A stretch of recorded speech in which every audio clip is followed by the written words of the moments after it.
मेरा ये सवाल है कि हम घर में सदका जो होता है वो अलहदा निकाल के रख देते हैं, तो बाज़ दफ़ा अगर ज़रूरत पड़े तो वो सदका हम खर्च कर सकते हैं? नहीं, जो सदका की नीयत से निकाल के अलग कर दो उसको खर्च नहीं चाहिए। हाँ, उसमें से कर्ज ले सकती हो, ज़रूरत पड़े तो कर्ज ले लो और फिर वापस करो उस सदके में।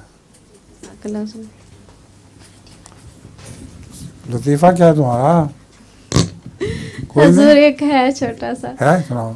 2 कपल्स होते हैं तो होटल में ठहरे होते हैं, तो वो एक पढ़े लिखे होते हैं और एक जो होता है वो गांव का होता है। उस तो जो पढ़ा लिखा होता है वो सुबह उठ के अपनी बीवी जो होती है शोहर को कहती है गुड मॉर्निंग, तो जो अनपढ़ होते हैं वो सोचती है कि मैं ना सुबह उठ के अपने शोहर को गुड मॉर्निंग कहूँगी, तो सुबह उठ के कहती है कि गुड मॉर्निंग गोडा मारनी ना, तो शोहर कहता है गोडा मारेंगी तो लात भी खाएंगी।